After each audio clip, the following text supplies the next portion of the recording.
Hi guys, Jason from JVA Carpy Adventures, and this vlog is actually going to be about the breakdown of the old Fishmobil and what it's taken to get it back on the road without any errors. And it has been a very hard 5 weeks, guys.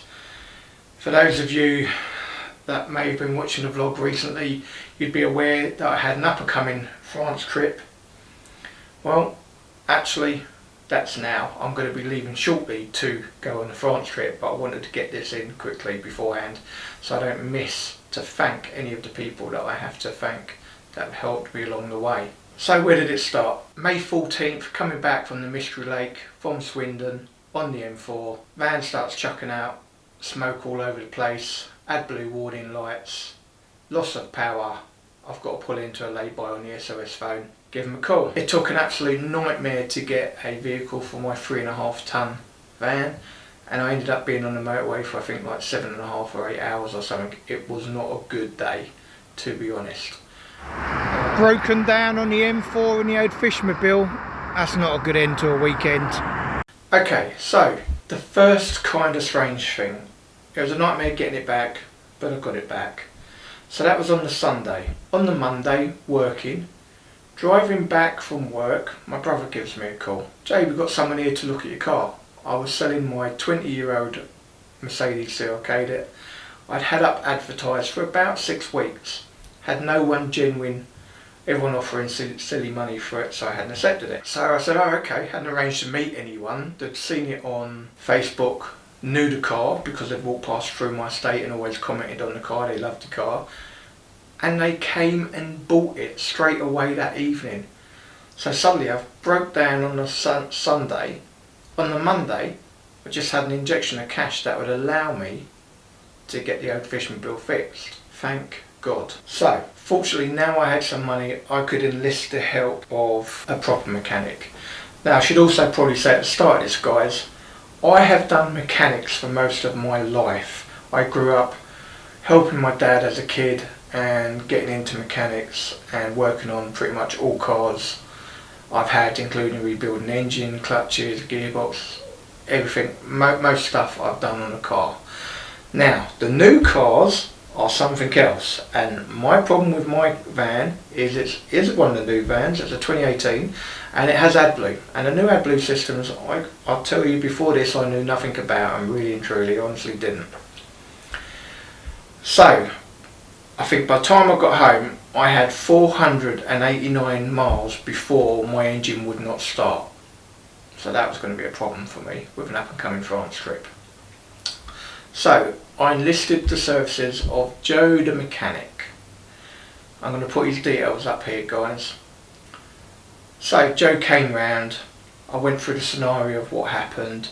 He put his Diagnostics tablet on, could see the few areas which at that point were pointing to the temperature sensors that are in the DPF unit.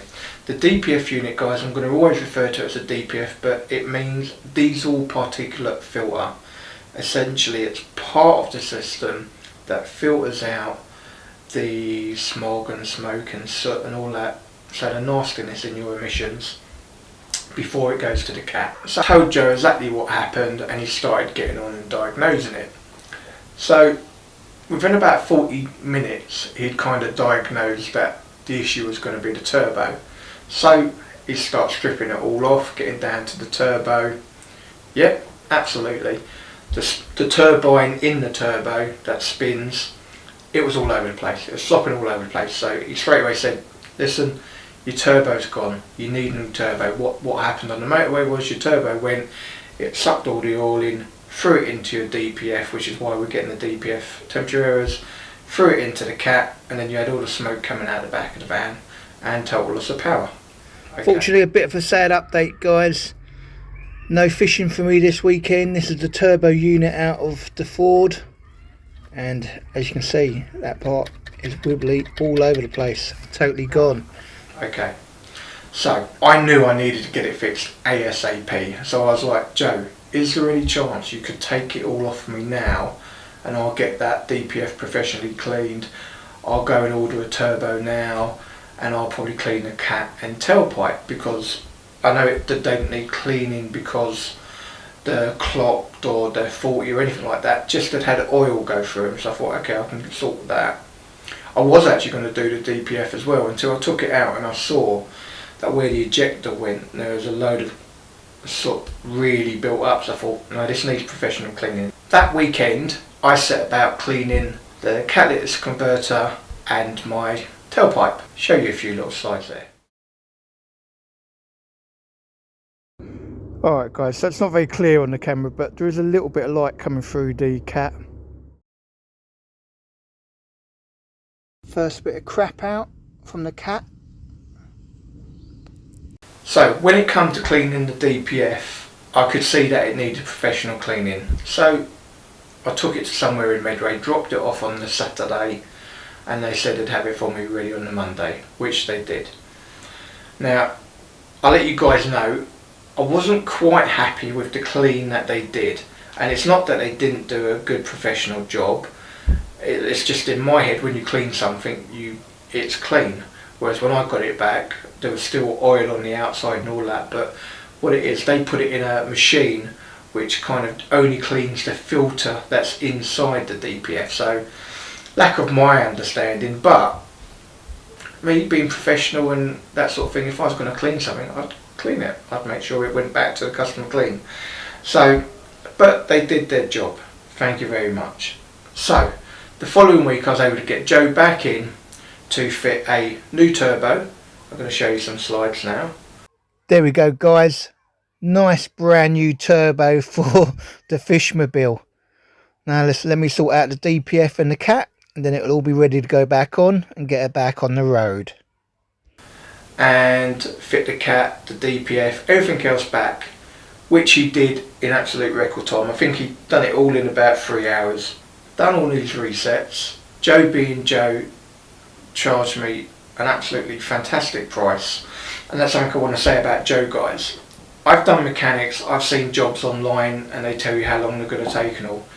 If you have Joe come and do something for you, I'm telling you now, he will probably do it in half the time of most other mechanics.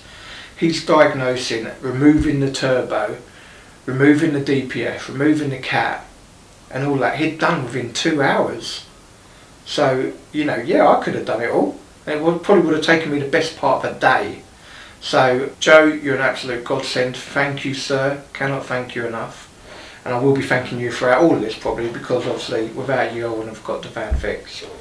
Along with some other people along the way that I'm going to cover. So at the end, Joe done all these resets, and then he sort of explained, right, Joe, you need to take it for a good half-hour drive or so. The AdBlue will learn all the values and it will do a reset.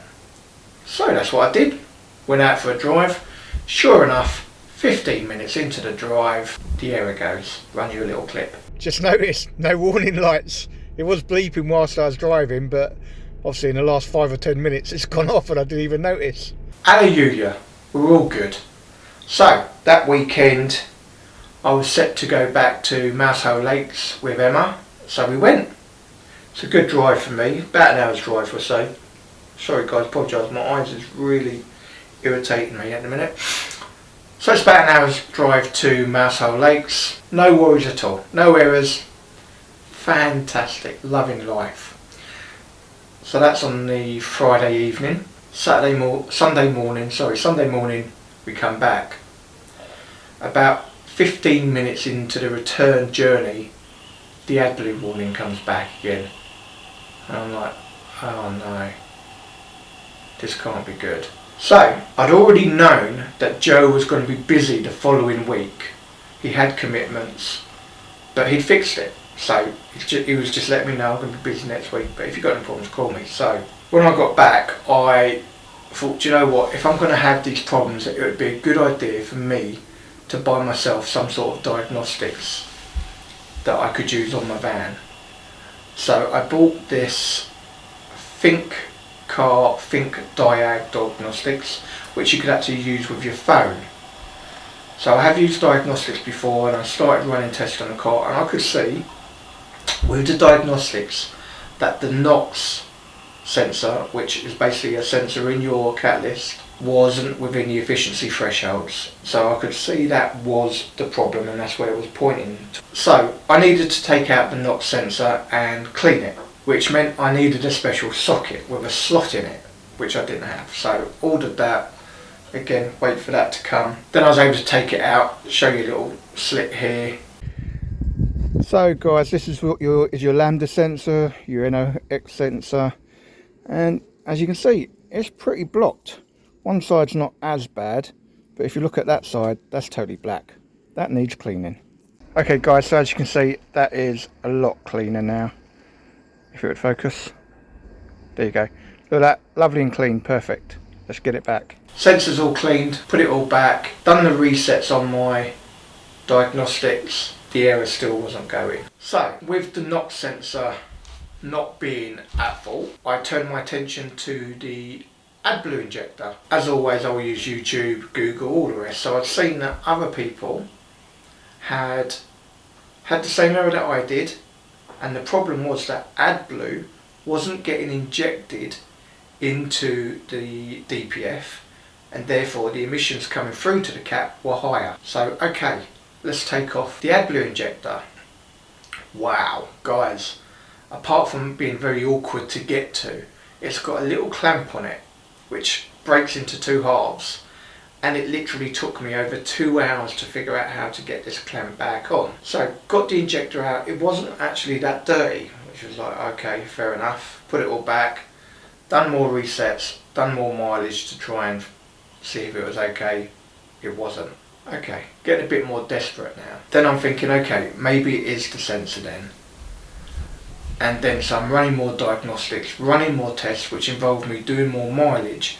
So as I'm doing all this mileage to try and get resets, the counter's going down and down and down and down. So now armed with diagnostics, I could tell that the problem was coming from the O2 sensor.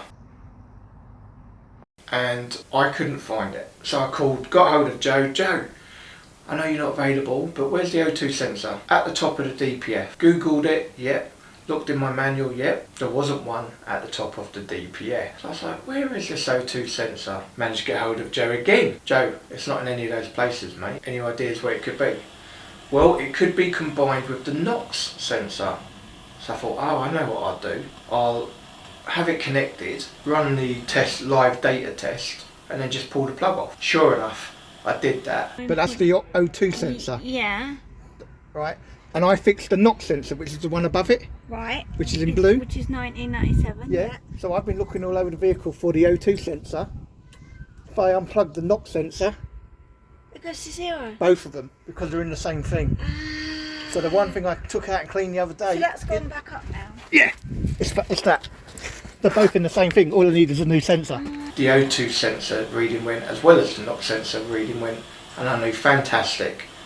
That's the problem. Let's get a new NOx sensor in. So that's what I was going to do. So it comes up to a week before my France trip, and I've got a trip booked to Mousehole Lakes. I've had to cancel one the previous week because I needed to clean the cat and the tailpipe. So I'm like, right, I'm going, but I think I know I need a NOx sensor. So tried calling around Ford. They can get me one. It's going to take 2 days, and it's going to be 560 quid. Bearing in mind I've already spent over £1,300 getting to the point where I am now, or where I was then. And it was going to be another 560 quid. So, and I wasn't absolutely 100% certain it was going to be that. The diagnostics are pointing to it, but I wasn't certain. So, did a bit of hunting around, and I managed to find a NOx sensor for 120 quid from a breakers in Crawley. So, went to Mousehole late on the Friday. I decided to come back, clean the NOx sensor again, do all the resets again, drive to Mousehole, praying that it would reset. It didn't. So the plan was Saturday morning, pull the rods in early, drive to Crawley, get the part. I was also going to get a couple maintenance parts. I wanted a diesel filter, some windscreen wipers and stuff like that for the van for the trip. So I went to the breakers, got the part, fantastic. Went to Euro Car Parts, got the other stuff, drove back. So now I've kind of done another 100 miles off of this countdown timer, and I'm thinking this part really needs to fix it. So I'd taken my tools with me to Mousehole Lakes. I went and set up the rods, didn't put them in, just set them up ready to go in, did a bit of investigations with a bait boat, marked all the spots, and I thought, right, cool down, let me go fit this knock sensor. So that's what I did. I went and fitted the knock sensor. Alright guys, there you have it, the two knock sensors. My one old one, which is on the left, that has an additional bracket, so I'm going to have to take it off and put it on the new one, and the new one on the right, which, fingers crossed, should all be good. So that evening, Dave, the owner, who's always asking how I am and all the rest of it, so he knew about my van being poorly, they had their mechanic there. So their mechanic, Derek, another great mechanic, really good guy, and I'm going to put his details here, guys. So Derek kindly, after having his food and all at Mousehole, came out to have a look at my van, done a load of tests, done a load of resets, and believed that on the way back to mine it should reset. Yeah, that didn't happen. So drove back from Mousehole Lakes, and I still had the errors when I got to Emma. I was like, what is going on? I just put a new knock sensor in, surely it should be alright. So I was able to get into a mode where you're able to go for a 15-minute drive over 70 kilometers per hour in 5th or 6th gear, and it would reset the AdBlue. So I was like, oh great, but I had to go see Emma first, take her for breakfast, and then we had to go somewhere else, so we'd do it in a little bit of time. So I thought, oh, that'd be okay. So I thought, right, let me just check that live data, and this is what I got. There's some light at the end of the tunnel, guys. I'm just running live data now, and I can see both the knock sensor and the O2 sensor are well within their parameters. I might be actually getting somewhere. Brilliant, all good. The sensor's working, different readings, absolutely fantastic. Right, all I've got to do, go for this 15-minute drive and I'll be good. Now, keeping it over 15 meant I needed to head back to the motorway, back onto the A20 M20, keep it at speed for 15 minutes, and then I should be good. It will reset and I'll be okay.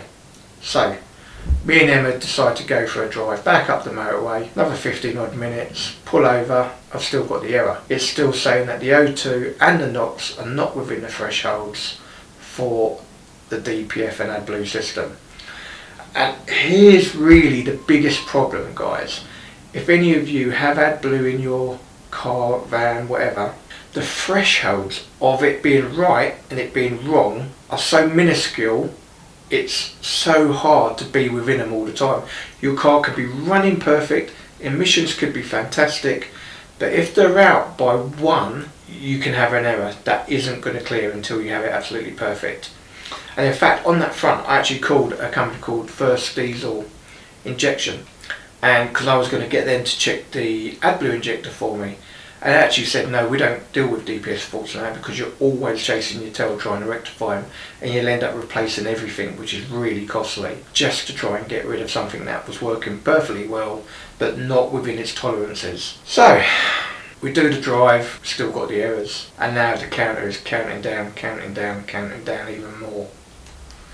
So I take Emma home, really disappointed, really worried about what I'm going to do with this van, and drive home. So I get home after doing the mileage on the Saturday to go to Crawley, after doing a second bit of mileage to try and clear the error, with 83 miles on the clock before I've got no engine start. I'll show you a little clip.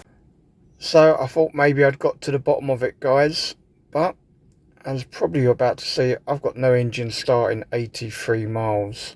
So in 83 miles, guys, my van was going to stop, not start, and I wouldn't be going anywhere with it. And it's now less than a week before me and Connor are having our first trip to France. To say I was panicked would not be the right word, guys. I was distraught. I was like, I didn't know what to do, and I'd had real difficulty trying to get hold of Joe because he'd been so busy. So from what I could see, I had cleaned the AdBlue injector, but I hadn't actually tested if AdBlue was coming out of it.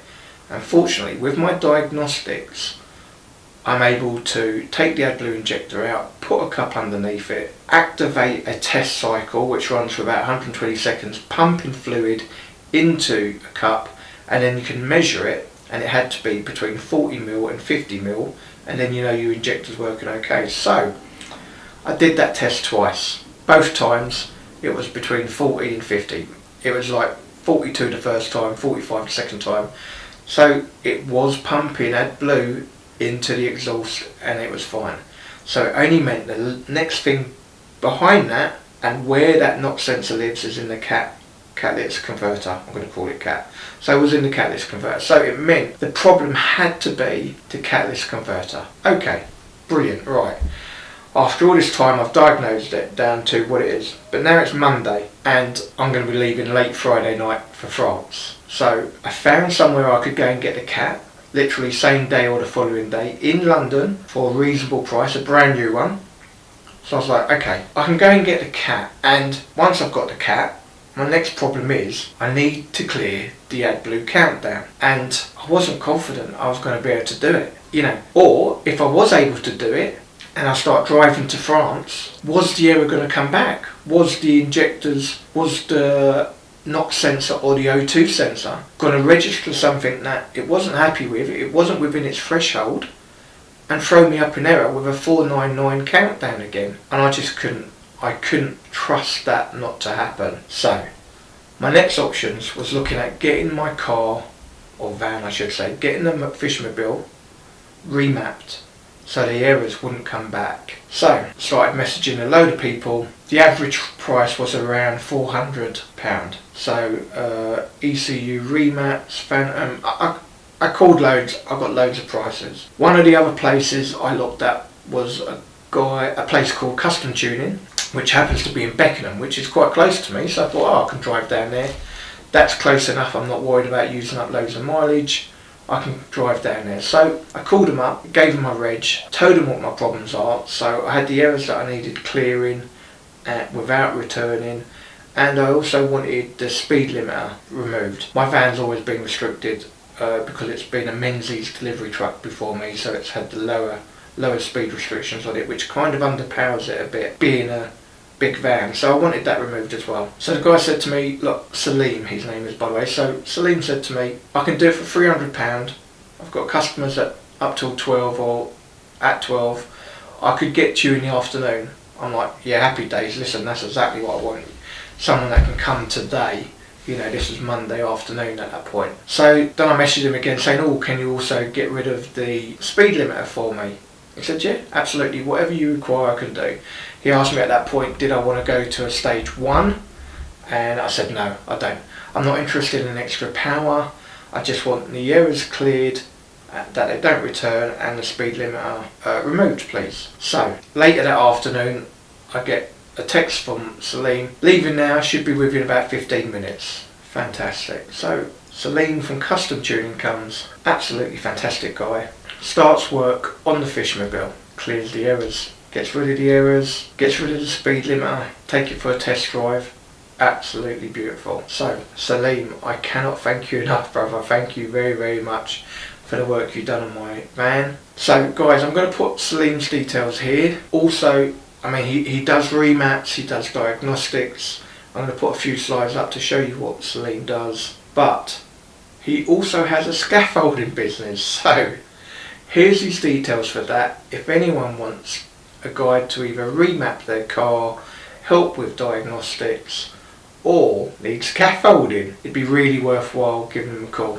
I'm not going to go into the exact price or anything, but I can tell you he was 25% cheaper than all my other quotes. So not only was he close, not only was he able to come and do it that day for me, but the price he quoted me was also 25% cheaper than everyone else. So really worth giving him a look up. I don't know what his prices for scaffolding are, I don't need it, but it'd be really worth giving him a call, guys. So that was Monday. Tuesday I needed to give the Fishmobil a bit of a drive, didn't I? Because I couldn't wait till today, which is Friday. I couldn't wait till Friday when I'm going to go with Connor on the motorway to Dover and then drive from Calais to Jonchery in France. So text them at lunchtime, would you like me to pick you up after work, take you to Blue Water, buy your lunch, buy your dinner? Absolutely. So pick Emma up, drive to Blue Water, and I've got to say, the first thing you noticed is how much more usable power you have in the van. It is so much better to drive, being de-restricted. Only back to its original factory settings, but from when you've had it restricted to being de-restricted, it's a massive difference. Really much more enjoyable to drive. And of course, I put another 50 miles on it that night and had no errors come back whatsoever. So happy days. The end of the Fishmobil saga finally fixed, and now I could start getting prepared for France, because up to this point literally all of my time has been spent on trying to get the van fixed. There you go guys, there's 3 mechanics. I'm going to put their details up here. I want to thank all of them. Firstly, Joe, who diagnosed and fit all the parts for me. Secondly, Derek, who came to my rescue at Mousehole Lakes. Thank you Derek, really appreciate it. And then lastly, Saleem from Custom Tuning, who came and resolved my issue finally and got my van back to its original power, which I'm really happy with. Really good service, lovely guy. Can recommend all of these guys. So, in closing, is there anything I would have done different? Yeah, the whole thing I missed out from the beginning, guys, was when I bought the van, it came with 3 months warranty. Then when I came to insure it, I didn't take out breakdown cover because I already had it built into the warranty. And then 3 months down the line, the warranty ran out. They asked me if I wanted it. I knew the van had just been serviced, just had a new cam belt, so I should be good for the first year, and I declined to take out the warranty thinking I should be right for the first year. Well, I wasn't. The van did break down. I did have to pay the recovery costs. I have had to pay for all of the repair costs, and it has cost a pretty penny to get to where I am now, guys. So, all of you guys that might be out there buying yourself a new Fishmobil, if you've got the option of warranty, guys, and obviously always read the small detail, there will always be some things it don't cover you for, but for the majority the turbo would have been one of those things that would have been covered for. It is really worthwhile, guys. Always make sure you've got breakdown cover, and if you've got a newish vehicle and you want to make sure future repairs are covered, get yourself warranty. Now I'm off to France. I have got breakdown on the vehicle. I haven't got warranty though, so really I should get myself warranty now. It's a good enough vehicle, so I'll be looking into that when I get back from France. But fortunately I've had a very good mechanic go over the whole car, so I know the car's absolutely fine for the France trip. So that's the end of the Fishmobil saga, guys. Thank you for watching if you have watched to the end. Please, if you haven't subscribed to my channel, please hit the subscribe. I'd really appreciate it. Doesn't cost you anything, and I upload a vlog every single week. I also do quite a lot of shorts as well, guys, and they cover my fishing trips, bait making and reviews of products. And guys, also feel free, if you've got to want to leave any comments at any time, please do. I reply to all of them. So just leaves me to say, stay safe, stay fishing, and I'll see you on the next vlog.